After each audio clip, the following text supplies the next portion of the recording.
Welcome to the Empowered to Connect podcast, where we come together to discuss a healing-centered approach to engagement and well-being for ourselves, our families, and our communities. I'm JD Wilson, and I am your host. And today on the show, we got Becca McKay and Faris. We're going to talk about all things holidays. And so one of the things that comes up every year around this time is stress, because it is sometimes a very, very tough season to navigate for all the different reasons, whether those reasons be kind of grief and trauma, or whether they're smaller things, food preferences, or I just don't like when Uncle so-and-so starts telling these stories again, or whatever it is.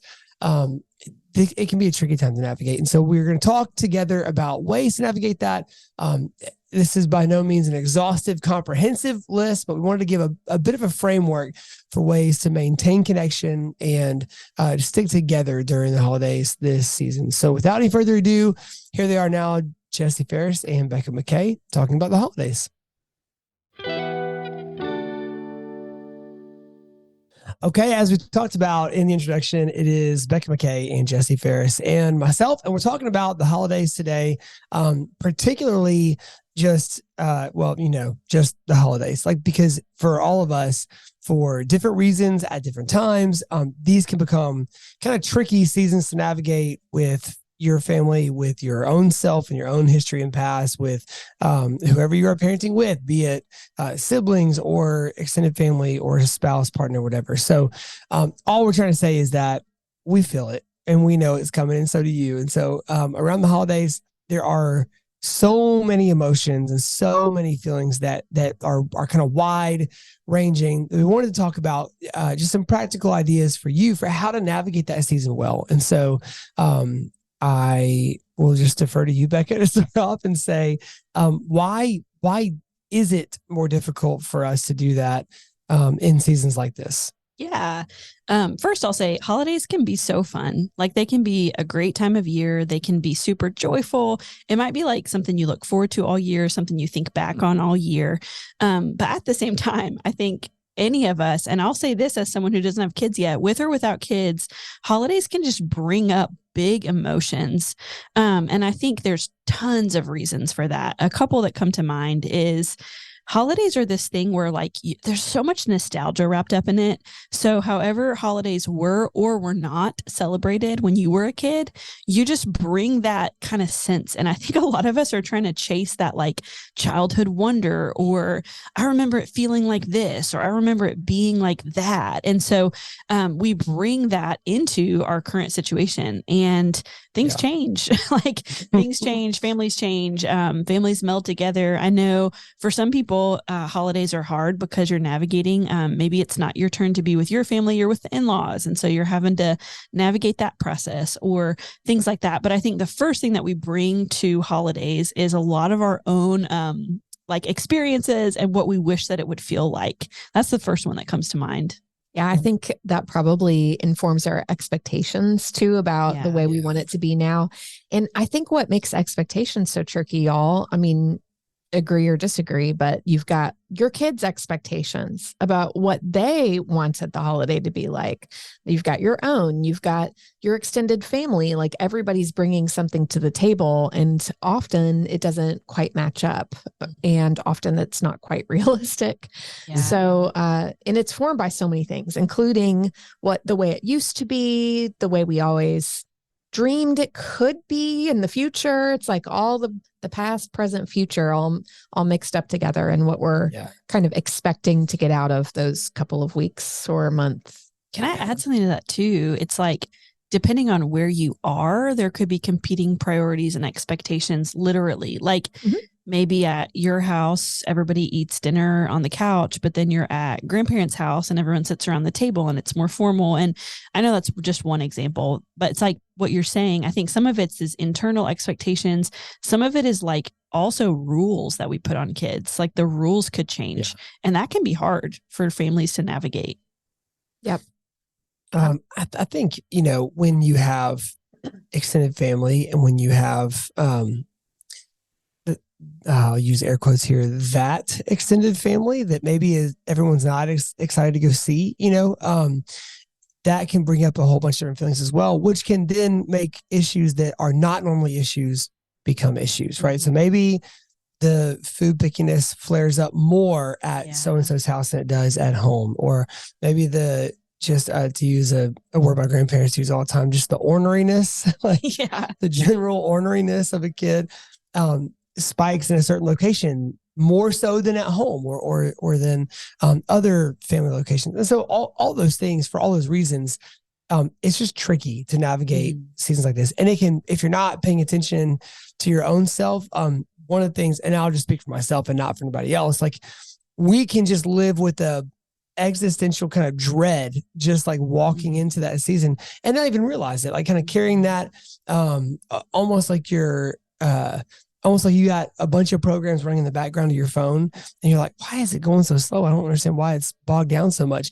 And then you realize every app that you've ever downloaded is open and running in the background. So, I mean, that can run in our own background and cause just a lot of like slog in our own life. And so we wanted to just kind of like name those things and talk about them today so that hopefully this season can be different. And let me add this too, JD, because you said the phrase of a kid. And when you said it, made me think we are all kids. And especially at the holidays, we're all kids. We're all the kids of someone. And so I think that even layers upon something that's difficult, whether it's difficult relationships that we have with our own parents / in-laws, or with our children, or with our, it's like with our children's significant others, or whatever else is going on. Like, we are all kids to someone at the holidays. And I think that also pulls in a layer of grief. A lot of people are missing family members at the holidays, whether it's they're missing what could have been in the relationship and the way they wished the relationship had been, or they're grieving someone that used to be present in person in the holidays and that person is no longer with them. I think it can just be so multi-layered as we hold all those things.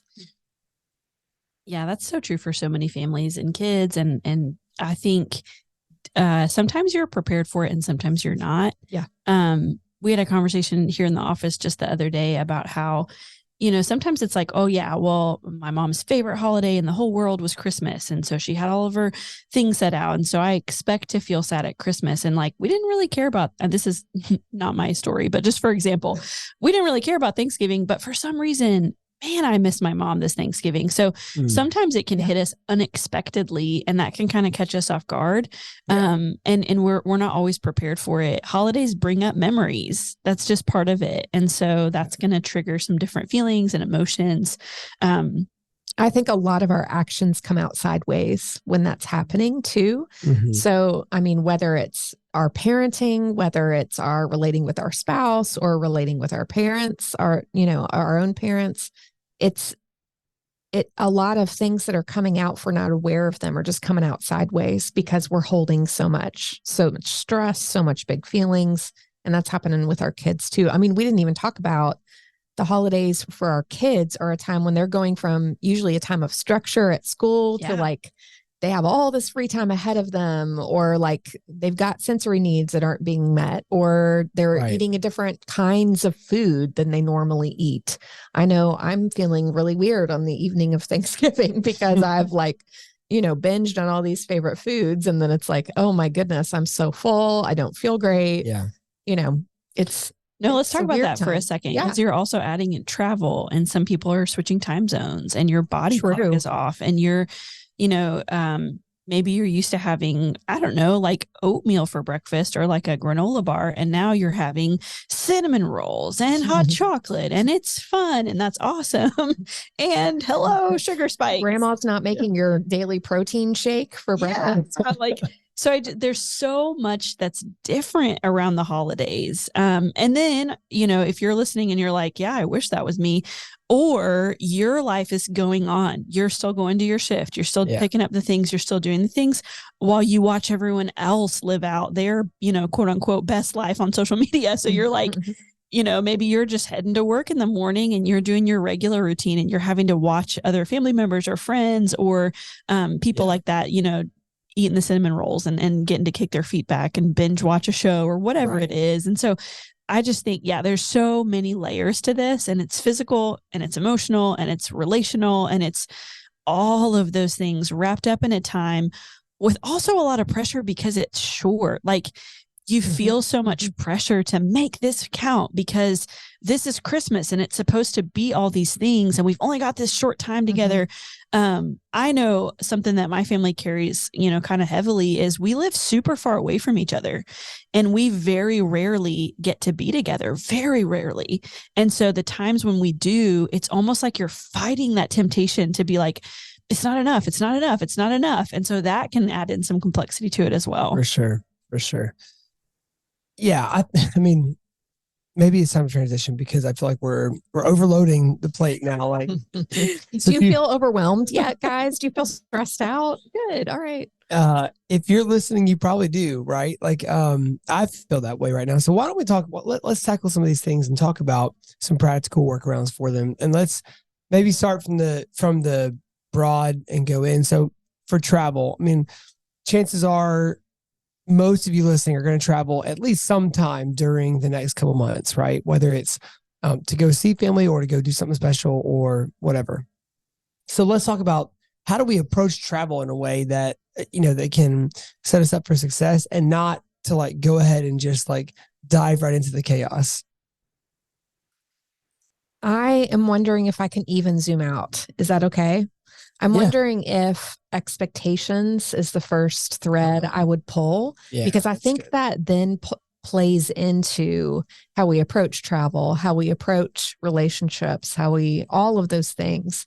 And I'm thinking for those of you driving in your car, listening to this right now, or folding the laundry or whatever you do when you listen to podcasts, like I think even just listening to this is the first step because you're thinking about it. I think the first step is just bring awareness to what are your expectations about the holiday, and like talking to your kids, like what are they actually expecting from this upcoming holiday season? Yeah. Talking to your spouse, talking to your extended family. You may not be able to hold all those things and make everybody happy all the time, but just being aware about them. And then once you know everybody else's, like exploring your own feelings about that. Like, man, I think that's unfair that this person expects this, or like, what does that bring up within you? I think that's where I would start if I were thinking about feeling overwhelmed. That's good. I like that. Just paying attention to it and not letting it catch you off guard. Yeah. So just a little bit of, pre-conversations with your family, with your loved ones, or with someone that's just a good processor, like just a good friend who can bounce stuff off with you. And just, if you're more introspective, maybe journaling or writing about it, just getting yourself in the headspace of what might come up for me in the next little bit. I like that, Jesse, because I think so much of what we do is just reactionary. So that's a really great first step. Just if be we're a little bringing awareness to anything. We're ahead of the curve, right? Yeah. I just kind of think that so many of us just bumble our ways through these holidays, and then we end up flattened in the new year, and we're like, okay, I'll try to do better next year. But we can't really figure out what went wrong. Yeah. And I think, just bringing the awareness to it is a good first step, even for our kids too. Like, to be able to talk to your kids about what they're expecting and what they want, and maybe what is going to happen, like helps them align their expectations, and to feel heard and to feel like they had a part in what is about to unfold, even if they are going somewhere they don't want to go, or having to eat food they don't want to eat, or whatever it is. I think even just asking them about their side of what they want helps them to have a voice in the whole situation. Yeah. Yeah. I think your question, JD, about travel, like once you've kind of thought through the expectations and where you're headed, there's two categories. So I think category A, depending on how old your kids are, right? Travel can be very different. So level set your expectations. Are you going to be able to make it there in one trip? Or are you going to have to stop at some gas stations? Like get yourself in the right mindset to make the trip as low stress as possible. Know that at this time of year, there's going to be long lines. There's going to be delays. Flights are going to get moved. Interstates are going to get backed up.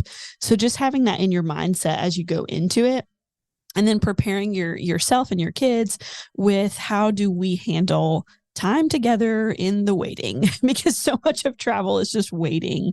Yeah. So the first part of my thoughts is like on the actual trip, how do you prepare in advance with the stuff that we talk about, with snacks, with hydration, with activities that meet different kinds of play personality needs.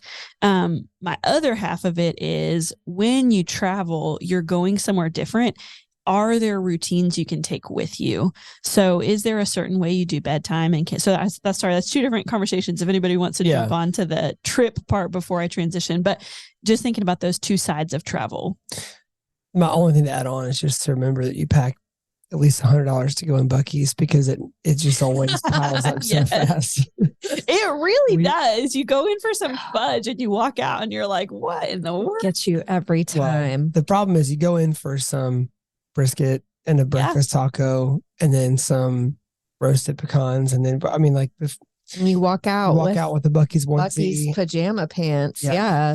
My first Buc-ee's experience, believe it or not, just a couple weeks ago. And all I could say was, it's a production. This is a whole production. I didn't know. If you're listening to this, so for Tom and Don in Johannesburg, South Africa, if you're listening to this, I'm sorry, but you should look up Buc-ee's, the gas station. Also, Buc-ee's, you're welcome. You should advertise with us. It is the most Texas American thing ever to have. It's got 100 pumps at the gas station. Oh, they get the electric car people too. There's superchargers and all kinds of. So, and then you walk inside and they get everybody else, because they've got every kind of food you could ever hope to eat or have at that moment. Yeah. On one half of the store. And on the other half of the store, it is like, I don't want to defame the other brands. It is like a home decor store / toy section, a kid's store / clothing section in a kid's store. It's you could find a Live, Laugh, Love sign with the Buc-ee's logo popping out of the O, or you could find, I mean, we have multiple Buc-ee's onesies in our house that not little kids wear. I mean, not parents, but like big kids wear. Yeah. One's a Santa theme. One is it's like, okay, guys, I love a good illustration. I feel like the trip to Buc-ee's is the great metaphor for the holidays. It's like you go in thinking it's one thing and you walk out with like broke. You walk out broke and flattened, overstimulated, you spent way too much time. Yes. That is it. So as we prepare to go to Buc-ee's, it's like, here it is. What are you going to do? Yeah. Yeah. I think in terms of like, you've got people that are bummed to travel or like juggling that. You also have people that are bummed to stay home or juggling that. Like you've got the kid that's like, it's going to be so boring. I used to have so much to do. Like there's a lot of waiting, whether you're traveling or whether you're staying home. Yeah. And for kids, I think waiting for the event, waiting for the big day or the times when you're going to do the fun things. Yeah. I am thinking about just how rich the opportunity is for rituals at the holidays, whether you're traveling or whether you're staying home. And that kind of goes along with your routines too, Becca. I think it's nice to think about, I was talking to a coworker in the office just this morning about how I used to be really strict about when we listened to Christmas music. Oh, yeah. Because it was part of our traveling ritual. We did not listen to Christmas music until we got in the car to drive home from Thanksgiving. And that was fun for everybody. And we loved it so much. Well, guess what? We don't really travel for Thanksgiving anymore. And my kids want to listen to it now. And I have loosened up. I'm not going to name any names, but maybe someone else in my family has kept that ritual because it's still important to them. But it was fun to like get in the car. We always played the same first song. And maybe there are some things that you can find for your family that take the most tedious parts or most tedious times of travel and turn them into a fun ritual. I love Buc-ee's so much. I know. Just wrapping up the illustration. For the Wilsons, that is going to Buc-ee's. Yes. That is the ritual. Yeah. And I will say that knowing that there are those of you listening who think I'm an insane person for saying that. And so, and I think we just know you're an Enneagram 7. Yeah. So yeah. Just like those are your people. Oh, there's fun I can have. I'll be right back. Yeah.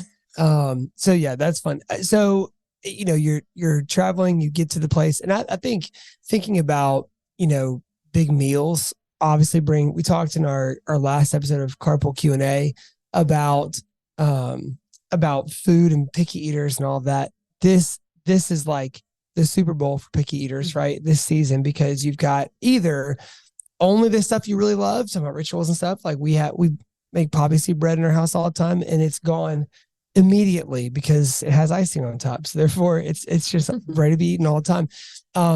But then you also have traditional foods that might not be everyone's favorite things, that parents, grandparents, etc., might be expecting those things to be eaten, right? And so, whether it is the cranberry sauce or the pumpkin pie, whatever it is. What I was mouthing earlier was sweet potato casserole. Oh yeah, sweet potato casserole is. I'm still ready to have JD's sweet potato casserole. It's Granny's. It's Granny's, but in our office, it's JD's, and that's true. It's famous for me, at least. Well, it's delicious. You're right. It's not the holiday until you eat something, but that's not always true for our kids. And let's talk about that. So that if you are, depending on your extended family or your in-laws' extended family, whatever, wherever you are doing Thanksgiving, it might become a harrowing experience if you've got kids who are picky eaters and the family does not abide picky eaters, as Becca's grandmother would say. Grandmother, sorry. And so, yeah, and don't get that wrong. So if you have extended family that will not understand or tolerate it, what are our steps there, and how do we begin to kind of prepare our kids for that, and how do we prepare our family for that? I'll just tell you what we do. And I think this is very specific to certain families. Mm-hmm. I mean, let's just also say food is a hot topic for people.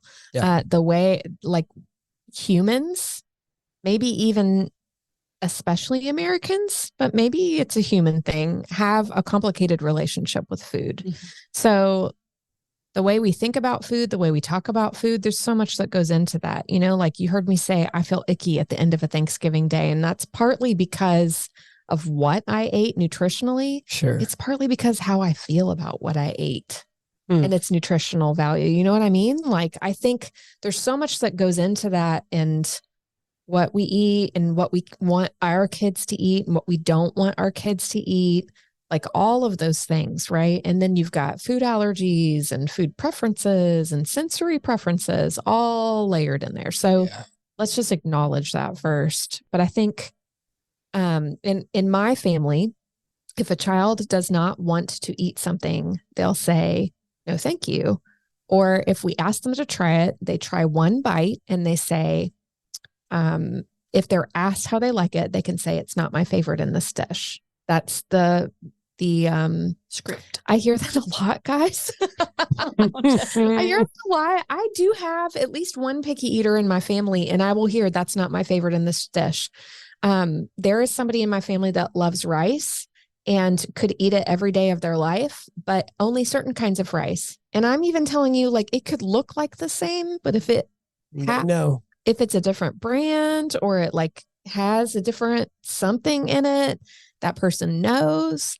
And so it is like, I just ask them to try it once and then they're allowed to pass. I think that's respectful. Yeah. You might not, depending on your family situation, you may not be able to do that with kids. Right.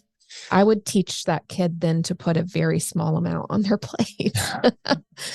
Yeah. And I think this is one of the situations too, where one thing that we've done is just try to prepare our extended family. And so now, we've got 4 kids. So there's been sort of the on-ramp into, how we're going to enter a space. And so, and everybody has been cool about being welcome to that conversation. So like, if we are going to give some concessions here or there to somebody in our family, like that's kind of communicated ahead of time so that it's not then corrected by somebody else, an extended family that does not know that, that's a different rule in our family, right? So if it's like, no, hey, that's not what we do. Like, remember Granny said you have to get whatever. Like, that doesn't happen anymore because we've got that conversation happens on the front end, and we are, just looking out for those kids that might need to make some different choices in the moment. And we provide some pretty clear, like, kind of out of the way solutions for that, right? If you're offering to bring a dish, bring the dish that's the favorite of your kids, or the favorite of your pickiest eater, or offer uninvited to bring a dish. And I would definitely practice outside of the moment with that kid in terms of talk it through, talk about what will be there. Yeah. Maybe you've got a vegetarian in your family and you're like, there's going to be ham and turkey. And, Uncle Ronald loves smoking that turkey. So, it's going to be a really big deal. And here's what you can say. Yeah. Or what do you think is respectful you could say to Uncle Ronald? I mean, I would just say, like, talk it through with the kid so that they feel prepared for that meal moment when they might be feeling a little nervous. Yep. Totally. I feel like there's 3 pathways. You can talk to your kids, you can talk to your extended family, or you can talk to yourself. And you probably need a combination of all those things. 100%. And so there's different, there's different expectations, there's different family structures and styles. And we get that. We get that not everyone's family is the same. Not everyone has the same expectations around food. But I love the idea of, like, practice beforehand with your kids. What's okay to say? Mm-hmm. Give your family a heads up. I think that's really hard for a lot of people that are like me, like conflict avoidant. I don't want anything to be awkward. But think about, just think about the well-being of your kids and your family, and think about, it is hard for kids. It is fair for there to be different expectations in different settings. We don't behave the same way in the DMV or the doctor's office as we do at our friend's house or Uncle Ronald's or whatever the case may be. That's fair. Also, sometimes we like have these internal rules that we know from our family of origin, but we're not communicating that to the kids. So true. So we can put them into some sticky situations where we're like, better. And maybe they didn't know, but maybe that's your childhood coming into the moment. Maybe that's you being, like Jesse said, we're all kids. We're all someone's kids. And so I love the idea of, like, just talk it out with your family, talk it out with your kids. When I say talk to yourself, that's me, like, think about managing your own expectations. Think about what are the things, like, holidays are a weird time. You might be away from home or at home. The schedules are different. The expectations are different. What is your, I don't want to say bare minimum, but, like, what is your baseline? Like, it's going to be different. It's going to flex. Like, what's your baseline? You know what I mean? Like, this is not the time to maybe do like a, what is it called when you go on like a restriction diet to, like, test out what you're allergic to? You're not going to do a whole 30 right now. Elimination diet. Elimination diet with your family, or this is not the time for that. And so this is the time for a good balance of structure and nurture and figuring out what that means for your kid.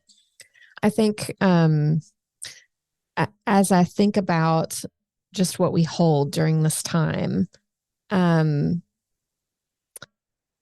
just thinking about how our kids just want to have fun and being able to acknowledge, like, finding the fun in those moments, finding, like, letting go some of that stuff, and then later maybe revealing what was going on. I think about times when, our kids are getting older. They're about to be 10 and 14. And so we've got, like, old tweens and teens kind of thing going on in my house. And it would not be uncommon for my husband and me now to be like, hey, did you notice when I said that way? Let me tell you what was going on behind the scenes, or let me tell you what was going on in my mind.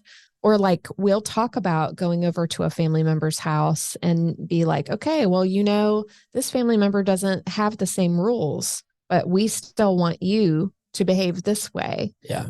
Talking about those expectations before, especially, and after, even, to be like, hey, did that feel weird to you? Here's what was happening.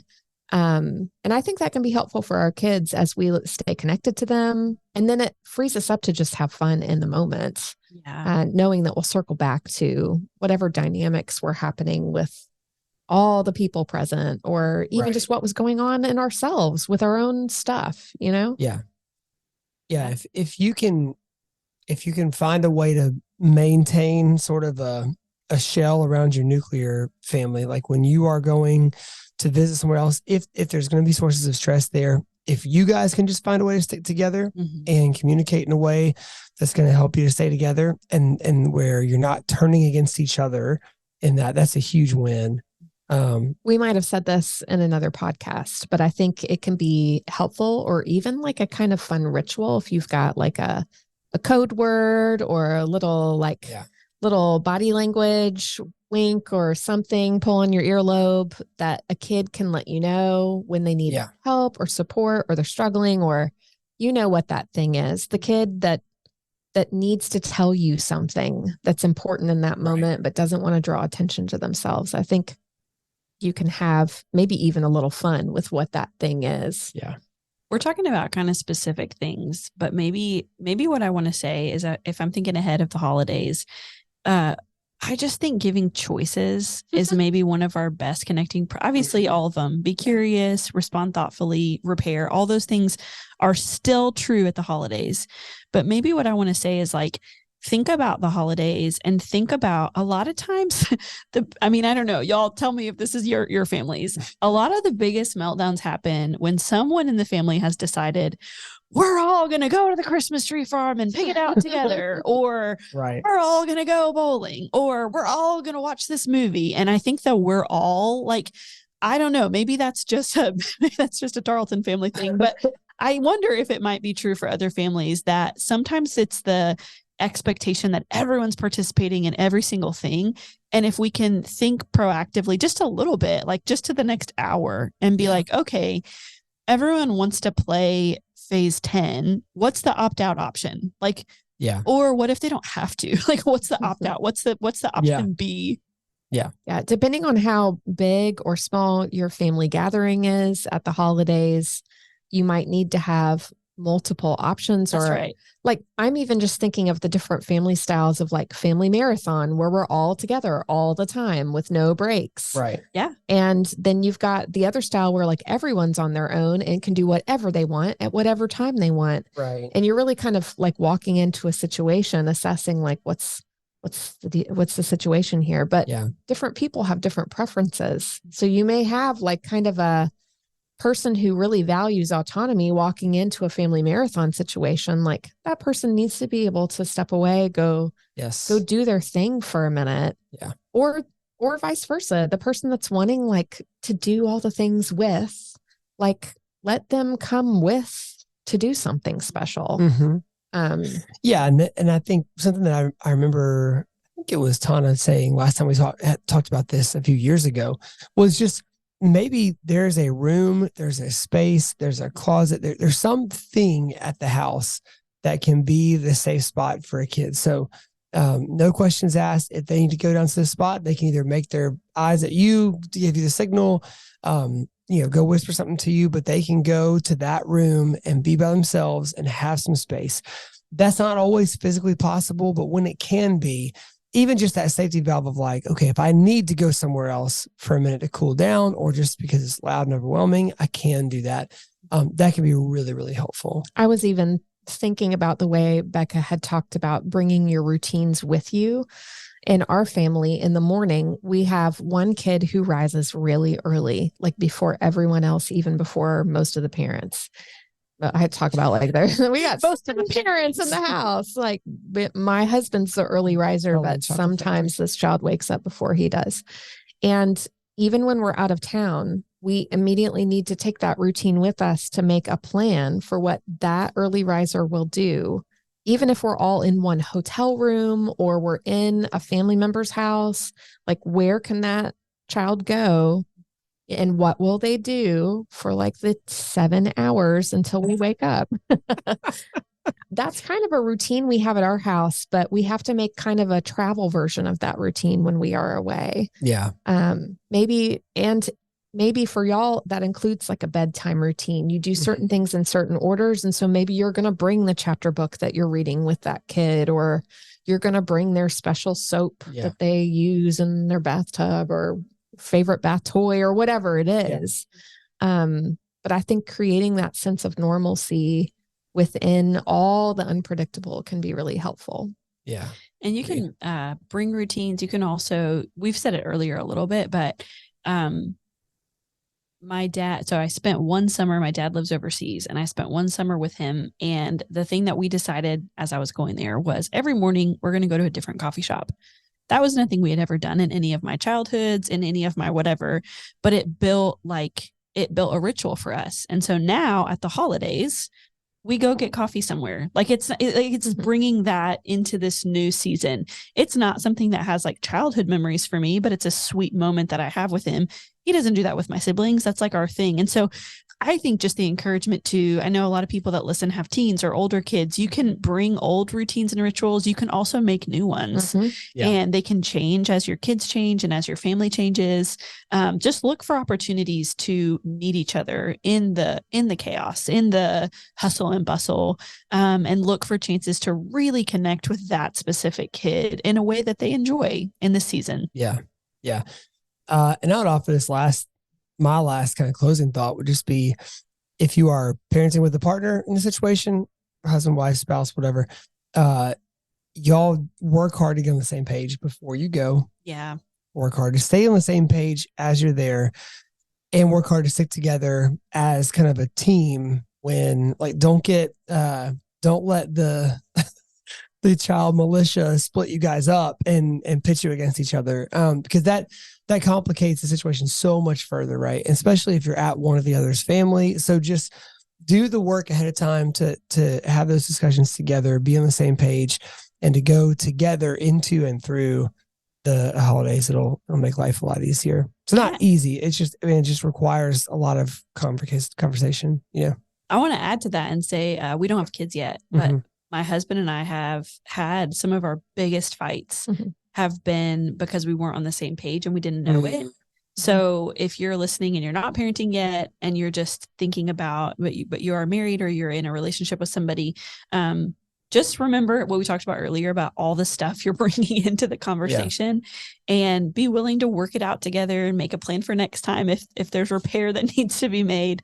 But I really love that, JD, of just getting on the same page so that you can decide together what it needs to look like. One of the things that we figured out was my husband is super into fitness and exercising, and there wasn't space for it. So we made space. Like, he goes by himself. He doesn't join in the family, whatever, movie morning cinnamon rolls. He goes and does his thing, and he has his routine, and that has been really helpful for him. Yeah. That's not something that I would have intuitively known, because I want to, you said it, Jesse, be with everybody, be together. I don't want to go do my own thing. So it's being willing to see each other. And I just think whether that's with your partner, whether that's with your kids, being willing to make space for what each other needs. Yeah, definitely. And my last thought is, I just want us to, let's just give each other a little bit of grace, because excitement is something that is happening so much, especially for our kids. You just think about how excited they get about the day or the thing that they've been wanting for Christmas, or even the excitement about what they're looking forward to. Y'all, excitement and stress load the same exact place in our brain. And a lot of our kids' bodies, a lot of our bodies can't tell the difference between excitement and stress. Right. So they're feeling excitement and they're fight, flight, freeze, fawning all over the place. It can be really hard for the people who love them, whether it's you doing it and experiencing that, whether it's your child doing that and experiencing that. I guess I just want to say, let's just love each other well in that season and give lots of grace. I don't know that there's ways that we can avoid it. I've tried for decades now. And I think in some ways it just will be what it will be. But knowing what Becca said, I see you, I've got you, I see what's happening, and I'm with you. That is what our kids, what our family members are going to carry away from a season. Yeah. Yeah. Yeah. Well, guys, thank y'all. I mean, this has been really great. Thanks, guys. Happy holidays. Happy holidays. Well, thanks for tuning into this today, and I would just say as you're leaving, just that piece of sticking together is so important. And so our hope for you this holiday season is that it gets to be one where connection is bolstered and not disrupted. And so that is our singular hope for y'all this holiday. As we go today, if you have not ever rated or reviewed our podcast on Apple Podcasts, that'd be super helpful. It just helps us to make sure that if there are places where people might be looking for our kind of content, that they can come and find it more easily. And so that would be great if you have not done that yet. You also might not know that we're on video on YouTube each week now. And so we switched over a few weeks ago. We didn't make a big announcement about it because we're not completely sure if it was going to work or not. So we've got it going. It's on there. So if you want to watch us instead of just listening to us, you can always find us on YouTube at youtube.com/empowered to connect. You can find all the episodes there along with a billion other resources to kind of help you in your parenting journey. So for everybody here at ETC, for Becca McKay and Jesse Faris, for Kyle Wright, who edits and engineers all of our audio, and Tad Jewett, the creator of the music behind the Empowered to Connect podcast, I'm JD Wilson, and we'll see you next week on the Empowered to Connect podcast.